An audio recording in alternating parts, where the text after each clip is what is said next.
This episode is brought to you by EFG Holding, a trailblazing financial institution with a universal bank in Egypt and the leading investment bank in the Middle East and North Africa.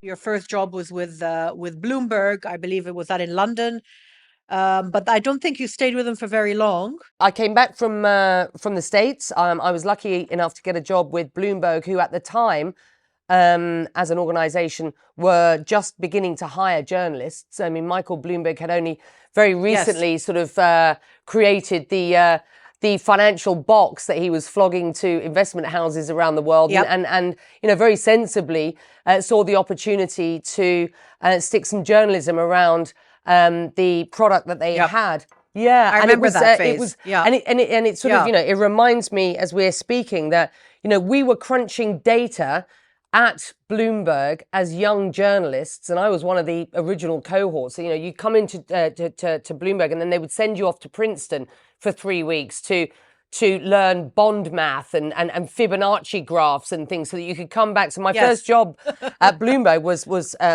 writing the stock reports, stock market reports, the currency reports, the bond reports.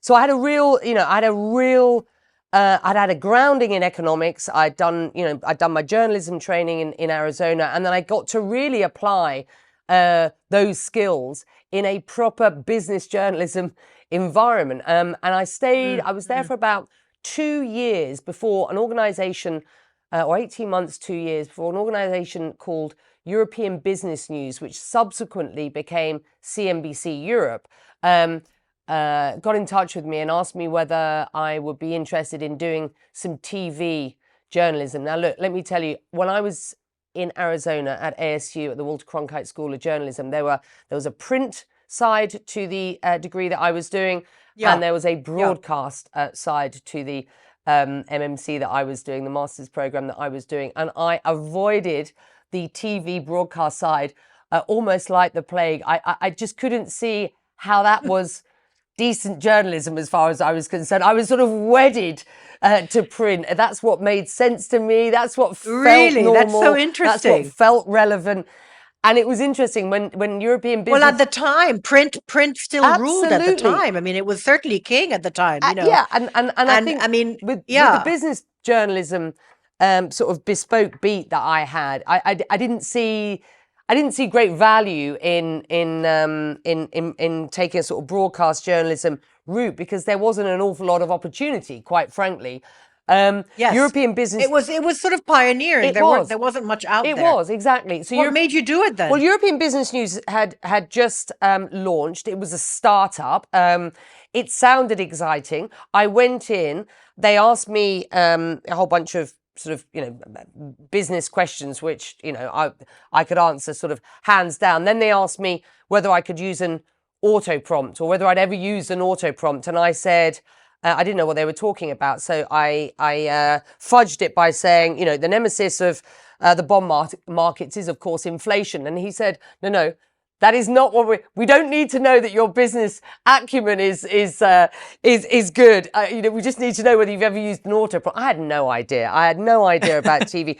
But what I could do. But that, again, that's a trade. You get trained for that. I mean, clearly you got trained for that. What had happened in Europe, we were living through what was the launch of the retail investor. In the UK, Margaret Thatcher had privatised a whole load of industries, you know, BT and the rest of it. And so there was this new kind of world of retail investment that was sort of, you know, that we'd already seen in the States, and that was sort of moving into the European field. And European Business News, which was a satellite, cable and satellite channel, was launched off the back of that kind of that interest in retail investment. And CNBC, of course, CNBC Europe came off the back of the CNBC product in the States, and that's what we became. And I ultimately became a sort of senior anchor for CNBC before I moved into CNN in 1999.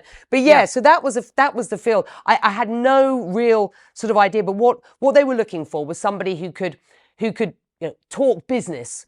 Somebody who could, who could really sort of... And in a relatable way. That was translatable to the average viewer, which is essential. Yeah, so you needed a bit of personality behind it. You needed to be able to sit in front of the camera and kind of talk the talk. And you needed to be able to sort of break it down and make it relatable. You talk about, making it relatable. I needed to make sense to a C-suite executive who might be watching European business news. But I also needed to make sense to my mum and dad who frankly weren't, from the world of business. And that just came relatively easily to me. And I think, again, because of the beat that I'd had, and because I had, I've made a point of ensuring that when I was writing, I was making business journalism relatable.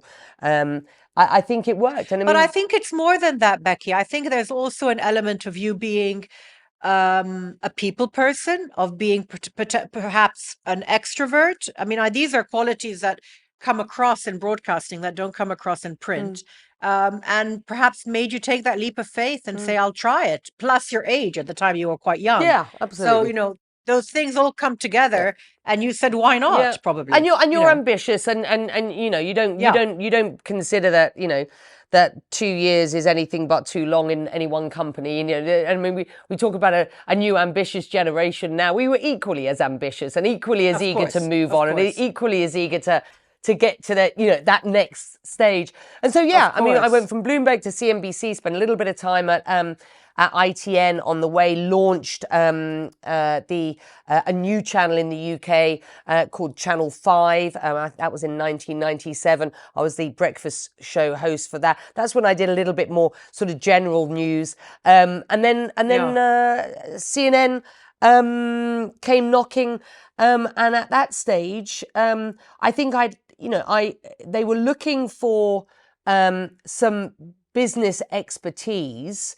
Richard Quest was working in the business unit at the BBC, and I was working for CNBC, and they recruited both of us at CNN in 1999 to launch some business programming for what was, a relatively new network in those days, which was CNN International. Before that, CNN had been sort of, broadcast around the world, but it was sort of, expat telly for Americans traveling abroad. And in the late 1990s, CNN launched CNN International, which was a regionalized network, which would, speak to international stories for an international audience, with international talent and anchors and correspondents doing that work. And of course, the news gathering operation, has always been incredibly important to CNN. It's, it is our bread and butter and our USP. And we were putting programming around that wonderful content.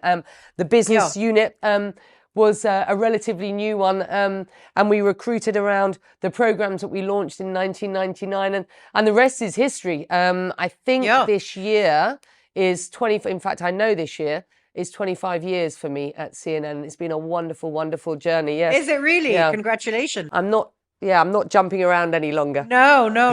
That's a big milestone. You're saying basically that being a specialist is a very strong skill to have as a reporter, as a journalist.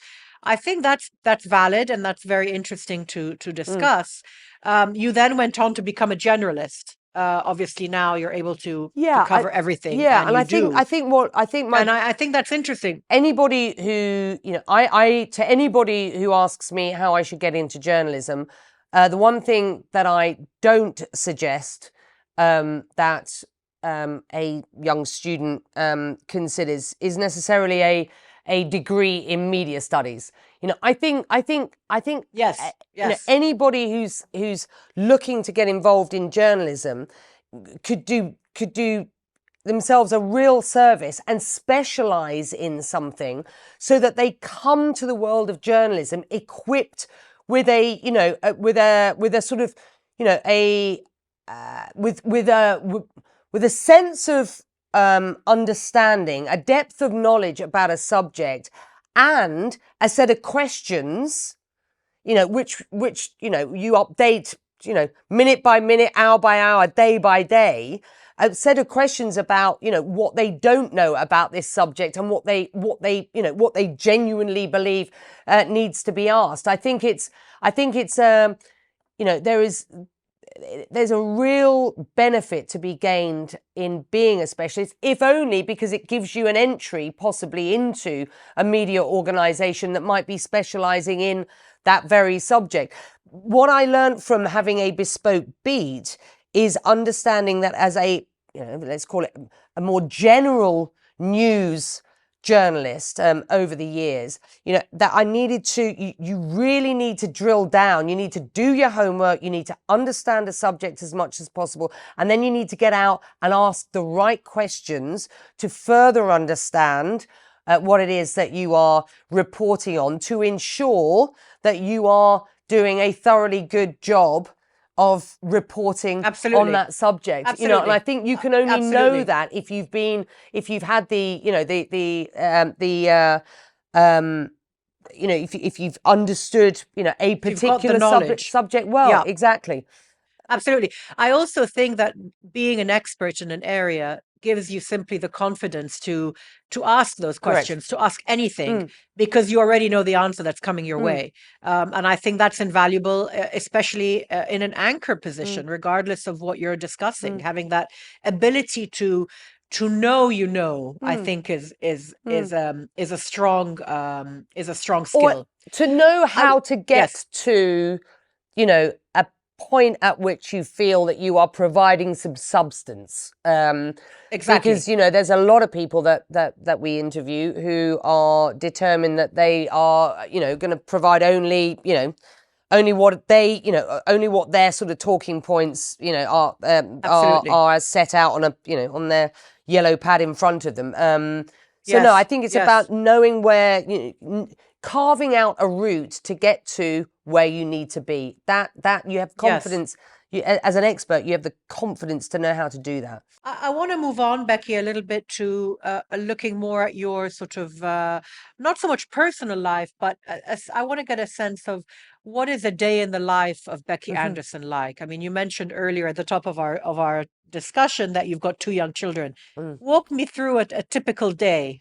Well, it depends whether I'm here in Abu Dhabi anchoring the Connect the World show in the evening. If that's my day, then it starts relatively early, taking my kids to school. I come in, we have an editorial meeting around midday. The show goes out at 6 in the evening. We have a first editorial meeting, in fact, sort of mid-morning.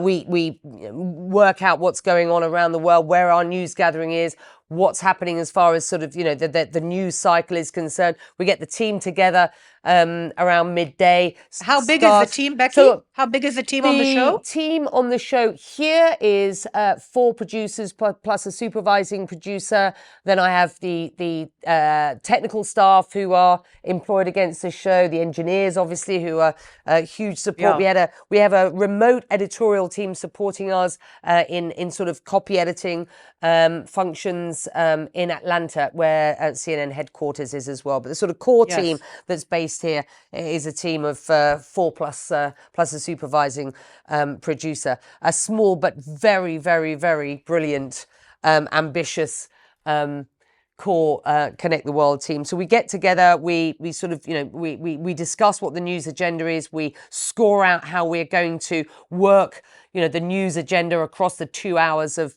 showtime that we have here. We talk about which guests might be, you know, befit supporting the news agenda, how we might provide a bit of analysis and insight into what we're doing, aside from what we'll get from our correspondents, our reporters on the ground. If we've got any big news-making guests that we've booked, and some of those are booked, pre-booked, then we'll ensure that we're building segments to support those guests. So it's a process. It's a sort of ever-evolving process. We ensure that we are looking at, you know, where we might be able to identify, you know, content from the show, which we might have some traction on, you know, as a digital print piece, as digital video. These days, we're also looking at how we might score out, which parts of the show we might score out for for some social amplification after the show. So all of this sort of works into the workflow, and then we are broadcasting the show between 6 and 8 in the evening, and then I'm generally home by about sort of 9:30, 10, which is way after my young kids have gone to bed. So I miss out on the bedtimes, but I'm there in the morning to get them up and take them to school. So I'm not missing out. And then you're not on air on the weekends. I'm not on air at the weekends. We also I do quite a lot of moderating and conferences here, what we call live journalism, which I think is incredibly valuable for us. World Government Summit recently, incredibly valuable.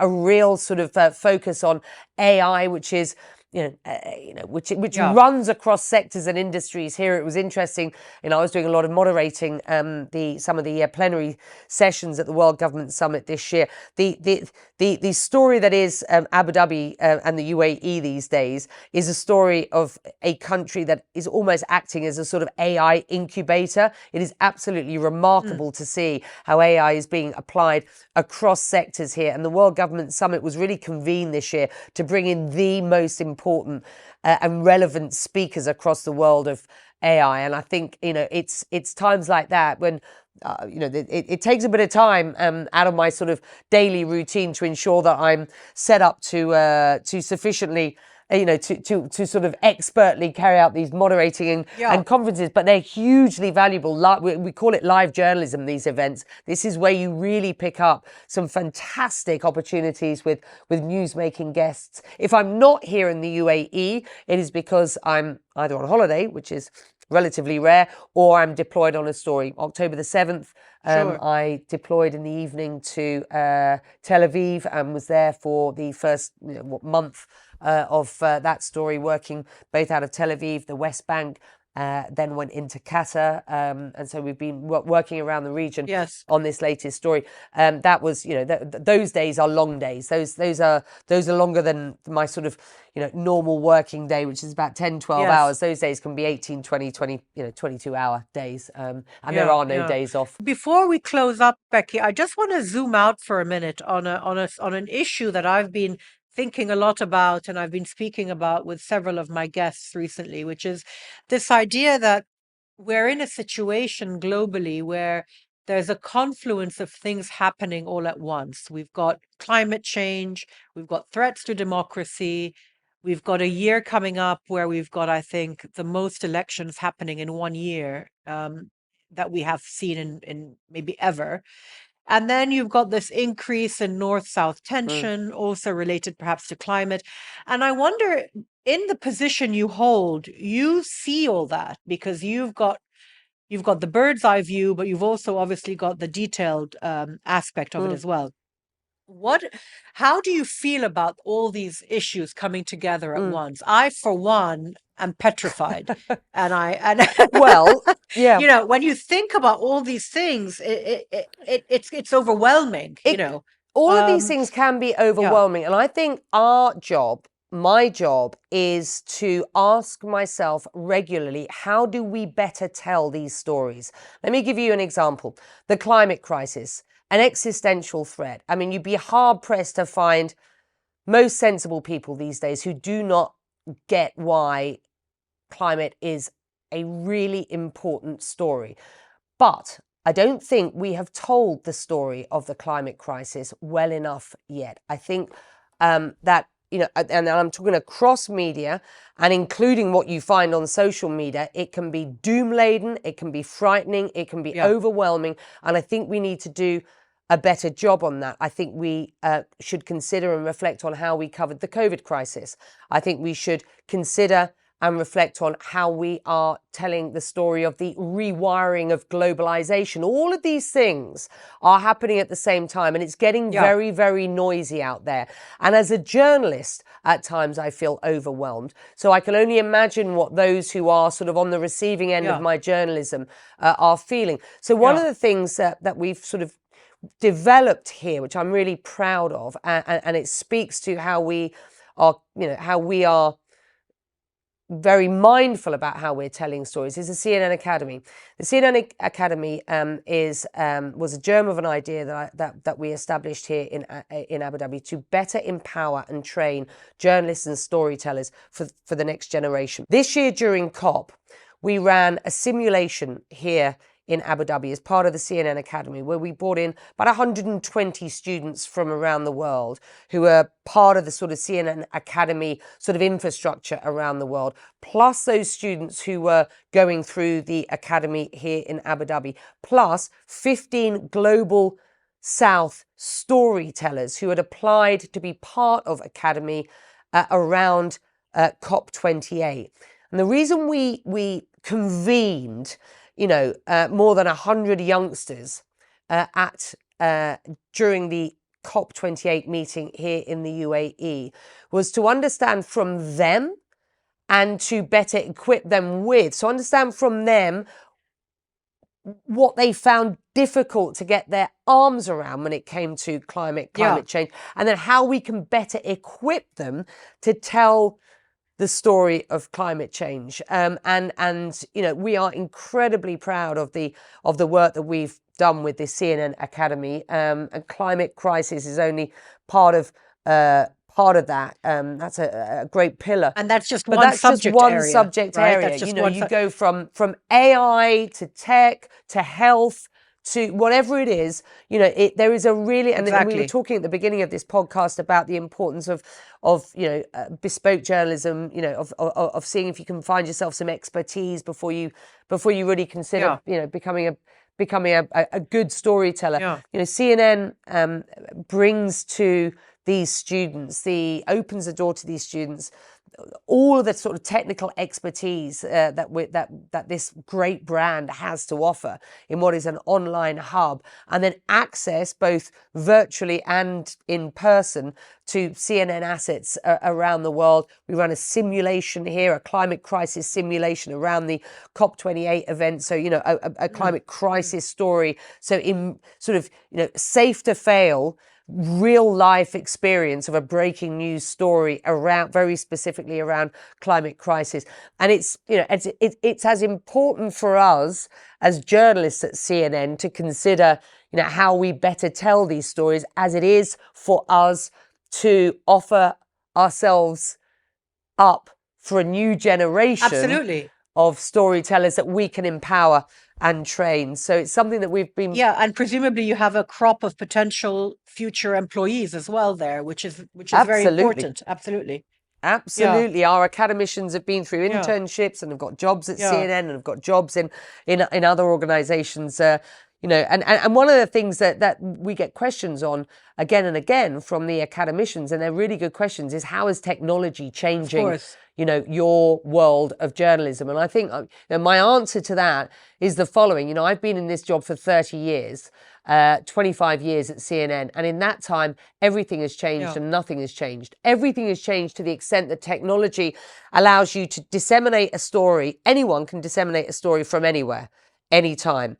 As a journalist getting out into a story, you can take your mobile phone these days, and frankly, you can broadcast from wherever you are on your mobile phone. That doesn't mean that the big, solid, traditional equipment isn't important. It is, and we often travel with that because that's important to be able to establish ourselves and to feel really robust. But you can do it on your phone. You can start on your phone, and technology is also important given the plethora of noise across social media, the plethora of information out there. It's technologies and something like AI, and we're looking at this at the moment. How does AI help us better evaluate and verify information? We need to be able to evaluate, curate, verify information because we're a trusted brand. So whatever else we're doing, we have to be trusted. So that verification is so important. Vital. We spend so much time doing that. I think this coming US election is going to be a big game changer with regards to the fake news element. And I think we might see a sea change back to traditional media outlets. Well, I think that was going to be my point, because at the end of the day, technology will only take you so far. And by that's where I say everything has changed and nothing has changed, because, human experience, emotional intelligence, getting out onto the ground and in amongst the people involved in a story means that there is empathy there. You get the a story becomes really tangible when you get in amongst it and meet the people who are part of that story. And it's only then that you can become a decent storyteller, because there are as many stories out there as there are people around the world on any one day.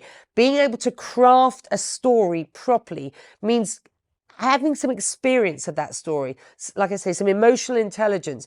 I need to see people and look them squarely in the eye to really understand who they are and why it is that this story is impactful for not just, a small, interested audience, but a global audience. Absolutely. And so and that's so important. So when I say technology has changed everything, but it's changed nothing to the extent that we still need to get inside that story. And that's where, it's only when you get onto a story that you understand the story and you can better tell that story. And the election will be fraught. There are 60 elections around the world, ostensibly democratic elections this year, the US being probably, I think we can say, the most significant. And that will, oftentimes these are fraught elections. So firstly, mis and disinformation, how are we going to deal with that? I do agree with you. I think we may find that there's actually a move back to, and this is where, the trusted brand that is CNN comes into play, a move back to, attention and appetite for verified information. Stories that people genuinely understand and believe are true. Then it's important that we get inside that story, so that we're not just sitting in the studio talking about that story, but that we are on the road, living that story, breathing that story, getting a human experience of that story, and understanding with the emotional intelligence that a journalist should have, how you empathize and better tell that story. If you look back at your career, or when you do eventually look back at your career, because it's clearly still in progress, what would you look at as your legacy, or as the area you felt you would have made the most impact in? I hope that when people look back at what I've done, there are two things. I hope that the region, for an international audience who had only seen this region through their lens, and oftentimes that being a Western lens, will